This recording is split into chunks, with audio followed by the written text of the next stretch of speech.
வணக்க விவசாய நண்பர்களே, நம்ம விவசாயத்துல ஒரு நுணுக்கங்கள்லாம் சொல்லியிருக்கோம். இப்ப கருவேப்பிலை நம்ம ஏரியாவில் நான் புதுசா போட்டுருக்கேன். இது போட்டு 10 மாசம் ஆகுது. 10 மாசத்துக்கு மேலே ஆகும். ஆடி மாசம் 1 வருஷம் ஆயிடுது. நான் ஒரு பரியை அறுத்துட்டேன். இது 2வது பரி. நம்ம ஏரியாவில் வரும் வராதுன்னு நிறைய பேர் நினச்சின்னு இருப்பாங்க. நம்ம ஏரியாவில் நல்லாவே வரும், ஒன்றும் பிரச்சனை இல்லை. அதே சமயத்தில் இது நடும்போது நான் நெருங்க நட்டுட்டேன். என்னுடைய குறைகளை சொல்லிடுறேன் நான் உங்ககிட்ட. நடும்போது 2 அடிக்கு 1 நடணும். அகலம் ஒரு 4 அடியாவது அகலம் இருக்கணும். நான் 1 அடிக்கு 1 நட்டுட்டேன். அது மாதிரி நடக்கூடாது. அது ஏன் நடக்கூடாதுன்னா, இப்ப அனுபவத்தில் தான் தெரியுது. ஏன் நடக்கூடாதுன்னா, அது என்ன ஆகுதுன்னா, அந்த தழைங்க கொஞ்சம் சிறுசா வரும். அதே சமயத்துல அடப்பு அதிகமாகி போகுது. சின்ன சின்ன காம்பா கிளம்புது. அது நம்மளுக்கு டிஸ்டர்பா இருக்குது. இருக்க எதிர்காலத்துல எப்படி இருக்குன்னு தெரியுது. அது இந்த நேரம் அது மாதிரி இருக்குது. பில்லு கண்ட்ரோலே பண்ண முடியல நம்மளால.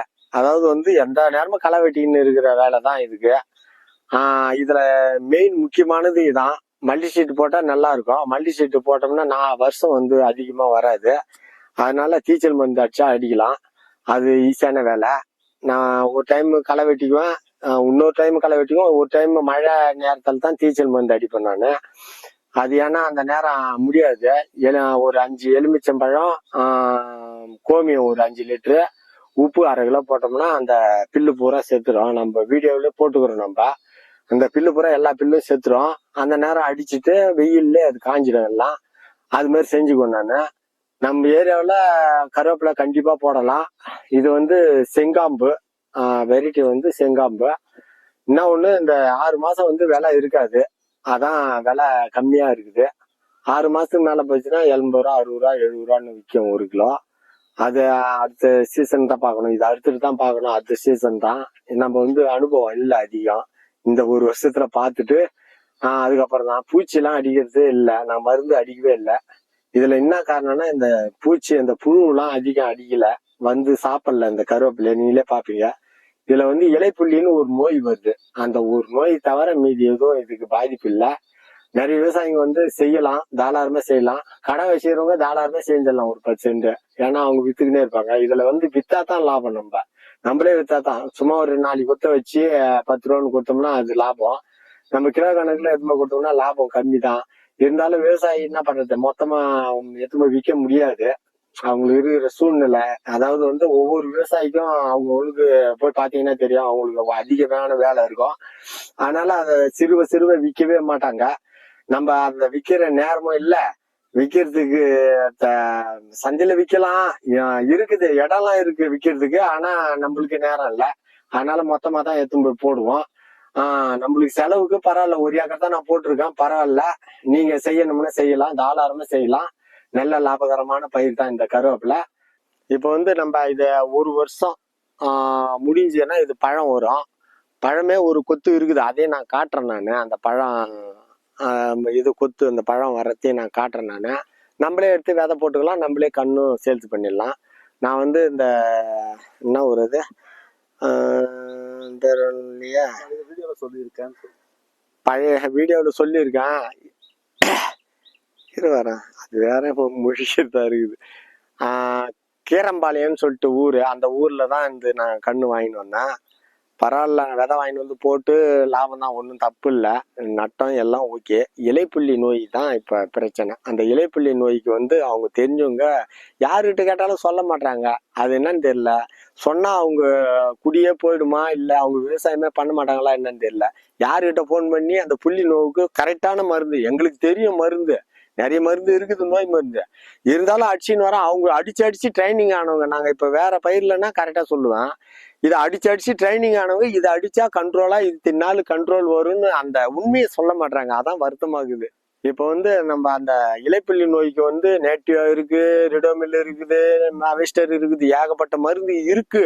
இருந்தாலும் அடிச்சா கண்ட்ரோல் இவ்வளவு மருந்து அடிச்சா இந்த கருவேப்பிலைக்கு இது கிளீனா ஆகும்னு ஒருத்தர் கூட சொல்ல மாட்டாரு. போன் பண்ணாலும் அப்படியே போனை வைங்கன்னு சொல்லிடுறாங்க. அதை எடுத்து பேசக்கூட மாட்டாங்க. நான் நிறைய பேருக்கு அட்டன் பண்ணி ஒவ்வொரு வீடியோவும் ஒவ்வொரு பயிருக்கும் நுணுக்கம் சொல்லியிருப்பேன், மருந்து சொல்லியிருப்பேன். உண்மையே நான் எல்லா பயிருக்கும் சொல்லியிருப்பேன். ஆனா இதை நாங்க என்ன வியாபார நோக்கத்துக்கு பண்ணல, அதாவது வந்து தெரியாத விவசாயிங்க வந்து தெரியட்டும், அவங்க கொஞ்சம் ஒரு மன ஆறுதல், அவங்க அது மாதிரி அடிச்சாங்கன்னா சரியாகும்ன்றதுக்காக நாங்க தெரியாதவங்களுக்கு தெரிஞ்சுக்கணுன்றதுக்காக நாங்க செய்யறோம். ஆனா நிறைய விவசாயிங்க வந்து இதை வந்து போன் பண்றேன், அவங்களே வீடியோ போட்டுக்கிறாங்க, அவங்க கிட்ட போன் பண்றேன் வைப்பான்னு வச்சிடுறாங்க. அது மனசு வேதனையா இருக்குது. எந்த வேலையா இருந்தாலும் நான் போன் எடுத்து பதில் சொல்றேன். ஆனா அப்படி கிடையாது. அவங்க போன் வைப்பான்றாங்க, 2வது போன் பண்ணா கட் பண்ணி வைக்கிறாங்க, 3வது போன் பண்ணா கட் பண்ணி, 4வது போன் பண்ணா வண்டியில போறான்றாங்க. அதோட நான் கட் பண்ணிட்டேன், 5வது பண்ணவே மாட்டேன். அது ஏன்னா அது என்னன்னே தெரியல. விவசாயிங்க அவங்க அவங்க அதர்சம் பூரா நான் எடுத்துக்கிற மாதிரி நினைக்கிறாங்களோ, இல்ல எதிரி வந்து வாழவே கூடாதுன்னு நினைக்கிறாங்களோ என்ன தெரியல. அது எப்படின்னா நினைச்சு போட்டோம். இது ஒண்ணும் பிரச்சனை இல்லை, இது இன்னும் 2 மாசத்துல நான் கண்டுபிடிச்சிடுவேன். இது இன்னும் பெரிய விஷயம் இல்லை. இது அக்ரி படிச்சவங்களும் சரி படிக்காதவங்களும் சரி, நான் படிக்கலன்னு வச்சுக்கலாம். இதை இன்னும் 2 மாசத்துல அது எதனால அந்த புள்ளி வருது, எதுக்காக அது இல்லாத அளவுக்கு ஆக்கிடுவேன் நான். அது ஒன்றும் பெரிய விஷயம் கிடையாது. மாத்திரம் பார்த்துட்டேன் நான். அதை செய்ய மாட்டாங்க. அதான் மனசு வேதனையாக்குது. நிறைய விவசாயிகளுக்கு இதை பத்தி முழு வீடியோவும் நான் போட்டிருக்கேன் ஏற்கனவே. இப்ப நான் இந்த கருவேப்பிலை அறுக்கும்போது இப்பதான் நான் போடுறேன். நான் கருவேப்பிலை வேணும்னாலும் கேளுங்க, நான் தரேன். நிறைய விவசாயிகளுக்கு பதில், அதாவது வந்து அதுல குறைகள் லாபம் எல்லாத்தையும் நான் சொல்றேன். நான் ஒரு வருஷத்துல இலவசமா தருவீங்களா இல்ல காசுக்கு விற்பீங்களா? நாங்க காசுக்கு தான் விற்போம், இலவசமா தரவே மாட்டோம். ஏன்னா காசுக்கு தான் விற்போம். நாங்க செய்யறது அவ்வளவு செலவு பண்ணி செய்யறோம், காசுக்கு தான் விற்போம். இலவசமா நாங்க தர மாட்டோம்.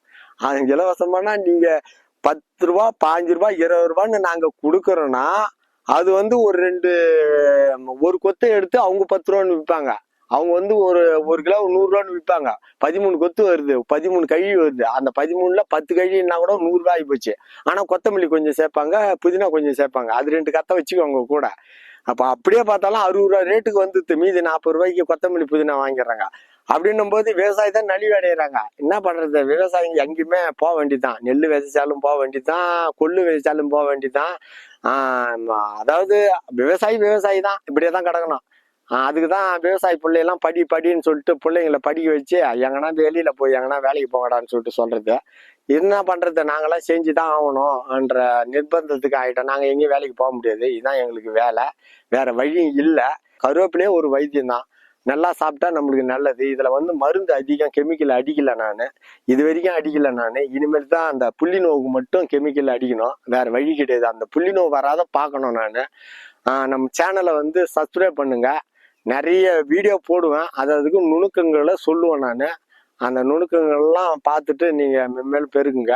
நம்ம சேனலை சப்ஸ்கிரைப் பண்ணுங்க, ஷேர் பண்ணுங்க. நன்றி, வணக்கம்.